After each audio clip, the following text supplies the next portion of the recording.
47th floor. I wore a shirt one size too small and trousers that were essentially a suggestion. The elevator opened onto a marble lobby and onto Simon Voss, leaning on the reception counter like he owned the air. Oh, the lottery boy. Director Voss, love the blazer. Coffee. Mr. Holt takes it black. Don't spill it. Cute. He thought he was setting a trap. I took the coffee. I added my own ingredient, a personal mission. Dorian's office was glass on 3 sides and ice on the 4th. He was at the desk, not looking up. I set the folder down, let 3 pages slide off the edge, crouched to pick them up, slowly, adjusted my weight so the trouser seam pulled exactly where the seam was supposed to pull. Dorian, without raising his eyes. Is your heat starting, Mr. Bellarmine? Flat, clinical, like he was asking if it might rain. I straightened, picked up the coffee, walked around the desk, tripped on absolutely nothing. The coffee landed in his lap. Oh my god, I am so sorry. I had a napkin out in half a second. My hand went exactly where I wanted it to go. I didn't just dab. I let my palm press flat against the soaked, steaming fabric of his trousers, dragging the linen napkin slow and firm up the inside of his thigh. The fabric was scorching hot, but the skin beneath it was already hardening, radiating a fierce, dangerous heat of its own.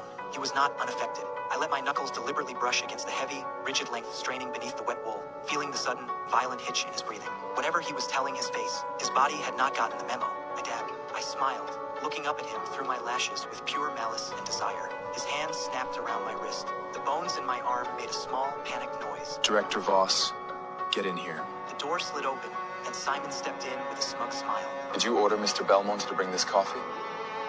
Terminated. Effective now. Simon's grin froze. Before he could utter a word, Dorian's icy glare forced him to turn on his heel and flee. Then he released me.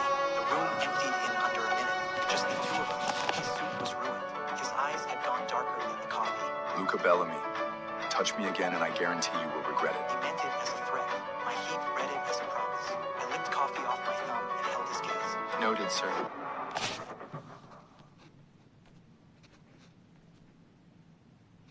Black tie. Charity gala. The Holt Industries car had soft leather and a partition. I leaned.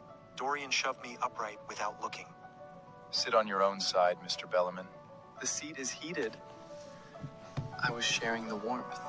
He ignored me. In the ballroom, I started to notice it. The signs. His pupils were too wide for the light. A sheen of sweat at his temple. And underneath the expensive cologne, something else. Sharp, metallic, electric, like ozone before a storm. PRD pheromones. Bleeding through the suppressants. My own heat answered before my brain did. My knees softened. The scent gland at the side of my neck pulsed once, like a second heartbeat. I caught his elbow. Upstairs. Now. For the first time all night, he didn't argue. The elevator doors closed, and he was on me. Not kissing, pinning. His nose pressed into the curve of my neck, the rise and fall of his chest gone ragged. Every muscle in his body was locked, fighting something. Then he tore himself off the wall and hit the emergency stop. Stairs. He took 14 flights. I took the elevator the rest of the way, but he still beat me there. Penthouse suite. The shower was already running. He was in the tub, suit on, cold water hammering down. His hands shook against the tile. I turned the water off. I reached for his collar. His hand was around my throat before I finished the motion. He yanked me into the tub, slammed me down. We were chest to chest, soaking, his weight pinning my hips, every inch of him burning through wet wool. A second passed. 2. His mouth was an inch from mine. Then he reached past me, pulled a preloaded syringe from a leather case on the tub edge, and stabbed the suppressant straight into his own thigh. The fire in his eyes dropped 2 degrees. He climbed off me, threw a bathrobe at my face. Get out. I wrapped the bathrobe around myself, dripping, trembling, furious. Dorian Holt, I swear on every heat I have ever survived, I will outlast your suppressants.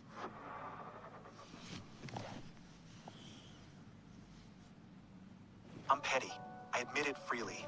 I bribed a server $800 for his uniform and his ID badge. He retired to the kitchen and ate shrimp. Downstairs, the ballroom had transitioned to the auction. 300 socialites at round tables, a stage with a podium, soft jazz, the soft scent of money laundering itself in real time. Dorian was at the front table, spine like a steel rod. The suppressant was already wearing off. I could see it in the way his jaw worked when he thought no one was looking. I picked up a tray of champagne and drifted into his blind side. The metallic edge of his pheromones touched the back of my tongue.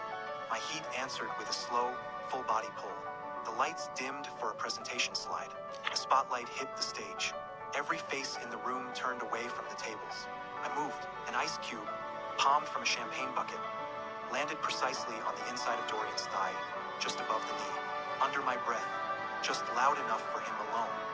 Sorry, sir. Let me get that. I slid under the tablecloth, black silk, knees, polished Oxford shoes. The smell of him concentrated under here was a religious experience. Above me, the auctioneer's voice rolled on through hidden speakers. And now, Lot 14, a private weekend at the Cap d'Antibes.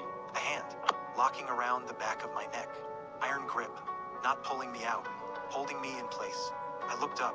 Dorian's face was directly above mine on the other side of the table edge, lit from below by the candles.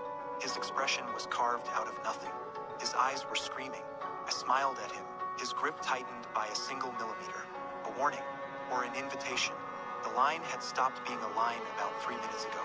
The auctioneer's voice came again, closer this time, amplified through the lapel mic clipped to Dorian's jacket. Mr. Holt, care to open the bidding? Dorian's hand on my neck did not move. The room waited for his answer. I waited too. Then, very slowly, I parted my lips.